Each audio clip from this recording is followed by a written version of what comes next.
I have to be honest. I hate him. I hate him with a visceral passion because he is destroying our country and I hate him for it. He's breaking our souls. He's breaking our soul. He is. And it's like, yes, he can pretend to be David Brent. And yes, there is a sort of almost farcical aspect to his premiership. But I hate you, Keir Starmer, for what you are doing for us, for allowing this invasion, for taking away our free speech, for destroying our economy. And that might make me different to the mainstream media who hang out with you and are part of you, but I think you are a despicable, horrible man who has treated your family terribly, and you're now treating your citizens, your country, like you treated your wife. As the UK slides into totalitarianism, one of the most bizarre things is that Keir Starmer is morphing into the new David Brent. His public relaunch yesterday was an embarrassment, and it may have well been written by Ricky Gervais. We know this is a man who locks people up for tweets. We know this is a man who hates his country because he prioritises Davos over Westminster, but all of a sudden he has to pretend that he embraces the St. George's flag. And as I say, his relaunch interview might as well have been written by Ricky Gervais. Watch. Summer's definitely over, and this morning we've got all the Number 10 staff together and talked through what phase 2 of the government is going to look like and feel like. So we go into phase 2, 1st of September 2025, in good spirits, confident and with conviction about what we're doing. It needs a more powerful Number 10, so we've added to the team with some really important new members. I made a number of other changes, but this is about focus on delivery now, marching forward to the next phase of government. I mean, I shouldn't laugh, but it is so ludicrous. Jordan Tildesley posted on X, the painting behind Starmer could be his portrait. And I think it's true, because the guy is a total empty vessel who is now acting like David Brent. And in The Spectator, Madeline Grant wrote, alongside his embarrassing motivational clip, Starmer decided to launch this with an even stranger interview with Matt Chorley in Downing Street itself. He began by going through a weird changing room style description of the cabinet room. There's a long table with lots of chairs around it for all the members of the cabinet, presumably David Lammy's name on it, while Big Angela's suspended over a shark pit. He then introduced phase 2, which is apparently about delivery. Delivery is absolutely the key word. Focus on the delivery. It all made him sound like a sort of fanatical postman. The image of the PM squeezed into these gimpy little shorts they now make postmen wear is not one that anyone wants. Whenever Starmer tries to appear normal, he ends up sounding like a mixture of David Brent and the acid bath murderer. As he was asked about the proliferation of flags across the country, there came some absolutely classic examples of the genre. I'm a supporter of flags, he began. I always sit in front of the Union Jack, he insisted. Always? I can just imagine a flunky following the PM around to his local, on trains, as he goes to the lavatory, just to ensure he is always in the presence of a Union Jack. Determined to make things even weirder, Starmer informed Chorley that he had a St. George's flag up as flat, as if he was trying to entice him upstairs in order to kill and eat him. And I think it is just worth taking a look at that interview, because in reality, there was, as ever, a sting in the tail which proved that Starmer is not supporting the Raise the Colours campaign at all. Watch. Over the summer, one of the things we've seen an awful lot of is people putting up flags. St George's flags, Union Jacks. It sparked such a debate on 5 Live.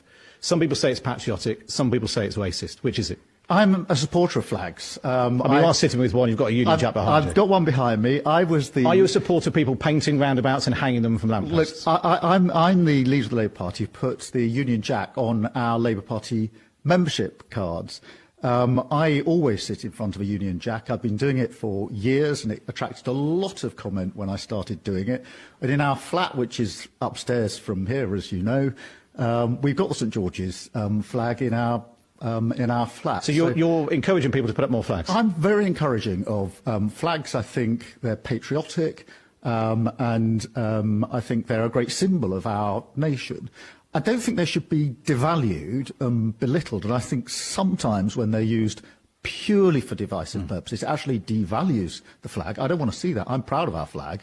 I sit in front of our flag, and I'm very, very proud to do so. But you see what he did there. And he did it in the tweet, in his post on X as well, where he wrote, I'm proud of our flag as a patriotic symbol of our nation, like lots of people. I've proudly got one up at home. Using our flag to divide devalues it, prompting Rupert Lai to reply, the post would have been just fine without the second paragraph. You so nearly did something right.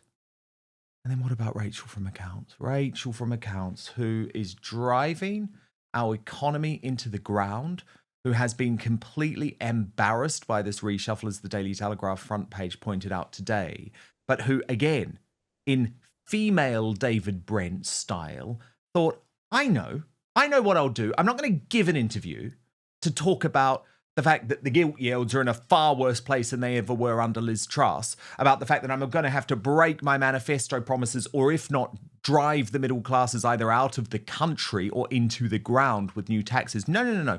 Rachel Reeves decided, I'm going to show my human side by getting my team to film me at a school being asked ludicrous questions by children. This is really going to work. Watch. If you're enjoying what we're doing here on Outspoken, please consider joining our thriving community over on Substack, www.outspoken.live. You can sign up completely for free, but Substack is so important to me. It is a free speech platform. It protects me from big tech cancellation. Plus, you get to communicate directly with me. Head on over www.outspoken.live, enter your email address and sign up today. I've been hearing about you in the news that you like taxes. If you had 3 wishes, what would it be? Oh my goodness. To answer your questions well, to make sure that all children have a good start in life, and for my own children to give me less chat back. I don't think that third one's going to come true.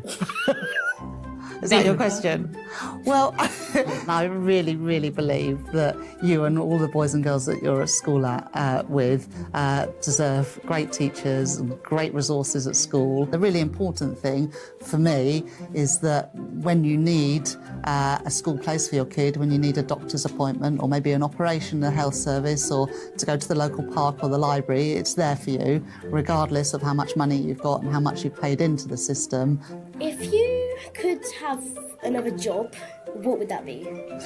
Oh, well, what I'd really like to be is Beyonce, but I don't think I'm ever going to be Beyonce. So before I became an MP, I worked in finance. I worked in banks and financial institutions. So I guess that's what I would go back to doing. But at the moment, I'm doing the job that I want more than any other job. I'm in charge of the country's finances. Who and what inspired you? Well, that's a really good question. I guess 2 people who really inspired me were my grandma and granddad. They always believed in giving someone something back. Is that all right? Yeah, you happy with my answers? I get a high five. Hey, very good. To my superstar panel, all of Minnie Hayne and Bernie Spofforth. I mean, Bernie Spofforth, right? I know there'll probably be a lot of people feeling sorry for Rachel From Accounts, right? But at the end of the day, she is laughing and sitting down there with kids trying to change public perception of herself while Rome burns. Our economy is being burnt to the ground by her. And this government has decided, oh, we're so unpopular, we're so out of touch with our people, but if we just come back and we tweak our PR strategy and we make a couple of David Brent style videos, something's going to change. My head explodes. Well, my head explodes because we're spending millions and millions and millions on this team. So really, the team is the problem. And the team's been the problem since the beginning. Don't you remember that picture of him in a submarine? Look at me, I'm in a submarine. Oh, it's so cringe. It's so embarrassing. Both of them are shockingly Incompetent. That's exactly the word, Orla. Both of them are shockingly incompetent. And, maybe their marketing team and their PR team actually know this and they're doing it on purpose. Maybe they're just taking the piss. I mean, I'm trying to work out whether or not I was going to say David Brent, when Keir Starmer's had plastic surgery. He looks like a wooden top, both of them. It's got one of those Lego hairstyles. I'm amazed that she didn't say, "Oh, the 20 billion pound black hole." Oh, it's just they're utterly void of personality for a start. Totally. And she's sitting there going, "What do you think? I'd like to be Beyonce." Do you know? And then as you if know, we're going I'm to doing like her, and that makes a difference. I mean, I because tell you where people would like her, Dan, if you sorted out the finances of the economy. And I tell you what, Starmer, stop the boats coming in, close our borders, and do your bloody job, and then maybe people will like you instead of talking about flags. 100%. Idiot. 100%, which he clearly doesn't like, by the way. And the thing is, he doesn't realise how serious this is. I mean, responding to his post on X, Alison Pearson, our friend, wrote, "The most delusional prime minister ever." I mean, she posed it as a question, but I think she's correct. Claims to have spent the first year fixing the foundations. The UK is on the brink of a terrifying financial crisis thanks to Labour. Energy bills up, jobs down, businesses closing. We need a new government. Tom Slater said that he was even less convincing than when David Cameron pretended to be a West Ham and Villa fan. And Nick Buckley wrote, "Not a chance. He knows there is no chance of leading Labour into the next election. Andy Burnham is apparently on his way back to Parliament, and when he arrives, he will snatch the crown. Starmer insists he will lead Labour into the next election, but we just know that ain't true, Bernie." And it comes back to me, this sign, on the M3 that everyone's honking their horns at, because it's like, what can we do? King Charles, can you just boot out these traitors? Because things are just getting worse. But first, let's be honest, you're watching this because you know the mainstream media can't be trusted anymore. The so-called fact checkers, they're just part of the same corrupt club. And who can forget the scandals they helped cover up or spin? Brexit lies, the COVID chaos, the relentless smears against Donald Trump. Well, I've had enough of being misled. That's why I've turned to Ground News, today's sponsor. It's the one place I go to slice through the spin, cut out the noise, and finally see the truth for myself. Go to ground.news/outspoken to check it out for yourself. My favourite feature is the blind spot feed. It shows you which stories are blowing up on one side of politics but barely mentioned on the other, the clearest way to see media bias in action. So let me show you a story the left is ignoring. The terrorist mastermind of the 7/7 attacks could soon be back on London streets despite police fears. You'd think this would be a huge story everywhere, right? But left-leaning outlets have barely touched it. And what about on the right? Well, the UK Chancellor says the government is back in Scotland with billions in investment. It's a massive funding pledge, yet it's barely been covered by right-leaning media. With every story, Ground News shows you the entire spectrum of who's reporting from left, right, and centre, along with how reliable each source is and who owns each outlet. It's everything the corporate press doesn't want you to see. I know you love keeping up with the news, but like me, you don't buy what the legacy media are selling. So this gives you the tools for yourself to see what's really going on without the spin, without the manipulation, and without being told what to think. It's the only way I read the news now, and clearly many of you agree, as Ground News has over 10,000 five-star reviews. So go to ground.news/outspoken and stop letting the mainstream media decide the truth for you.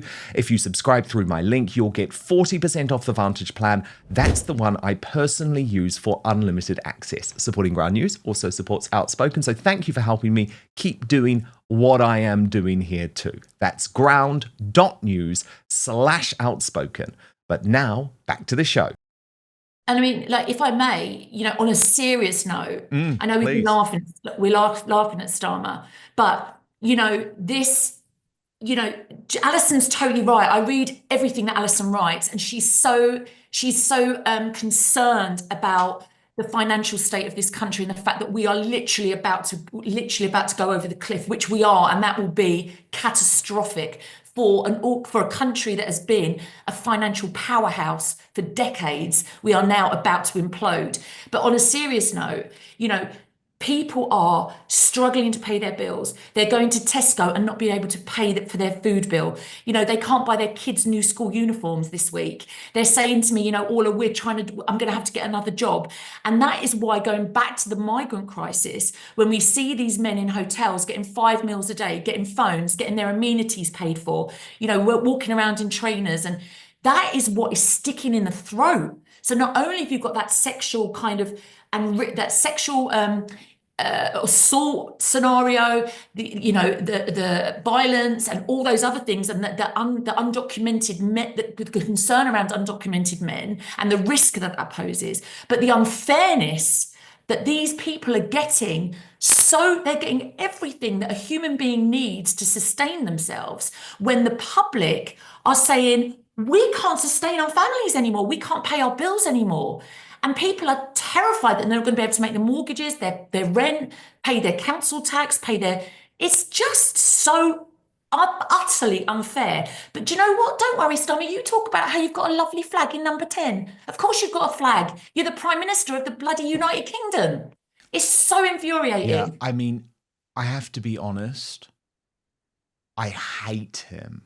I hate him with a visceral passion, because he is destroying our country, and I hate him for it. He's breaking our souls. He's breaking our soul. He is. And it's like, yes, he can pretend to be David Brent. And yes, there is a sort of almost farcical aspect to his premiership. But I hate you, Keir Starmer, for what you are doing for us, for allowing this invasion, for taking away our free speech, for destroying our economy.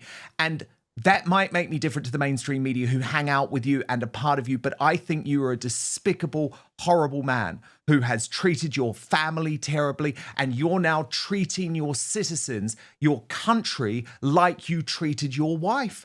And to me, it matters, and we've got to talk about it, Bernie, because his personal character is so in the gutter. It is so in the gutter. Yeah, he despises us. He despises anybody who doesn't think the way he thinks.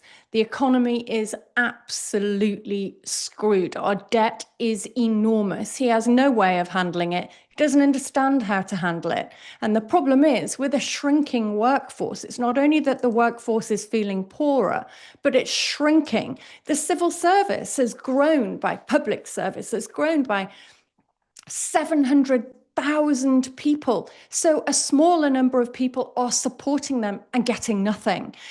And then he turns round to them and sees them as ungrateful, racist, not supporting him. And they are the problem with the country, but it's him that's the problem, and his arrogance and his globalism. You already know, you said it at the beginning. Keir Starmer is not fighting for you and me. He's fighting for policy. And it's those policies that are destroying the country, be they free speech, be they economic, be they migrant. He is fighting for policy that is global. You saw what he did with the Chagos Islands. You've seen how he treats international law. Can you imagine Meloni in Italy allowing international law to dictate to her? She'd just go, nah, we're not doing it. But Starmer is wedded to it because he is weak of character, and he is very arrogant. And that's just what we've ended up with now. I didn't vote for this bloke, right? I hope you lot have got buyer's remorse. Me either. As we did say. And by the way, and Orla, it's important to ask for your reaction to this. It really does feel like this is a state now against its people.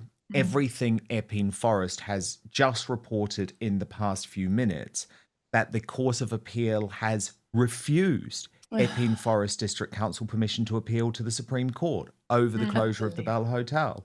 The council said no reasons were given. The council could ask the Supreme Court itself for permission to appeal against the judgment of the Court of Appeal.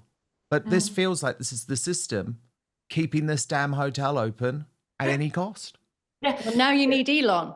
Yeah, well, we need a white feather and Elon, and I want him to bring his rocket to Epping and take us all out. But anyway, or take the men out. But anyway, the thing is that, and I've said this when I've been speaking to people over the last few weeks, there is no plan. There is no strategy. There is no, they don't know what they're doing. You can't say we are going to close hotels down and deal with the migrant crisis when the border is still open. You're basically pouring water into a bucket with a hole in the bottom. It's just madness.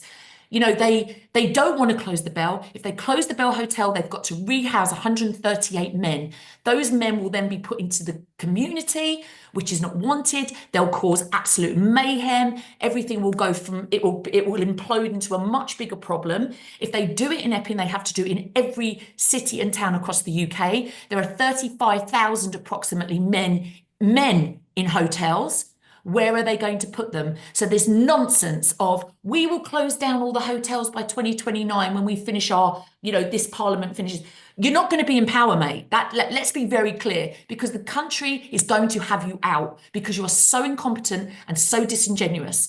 But they are saying that in their idyllic mindset of we'll have all these hotels closed down, because what they'll do is give these men state asylum, and then they will give them the ability to move into the public and into our society, and then they'll close the hotels down.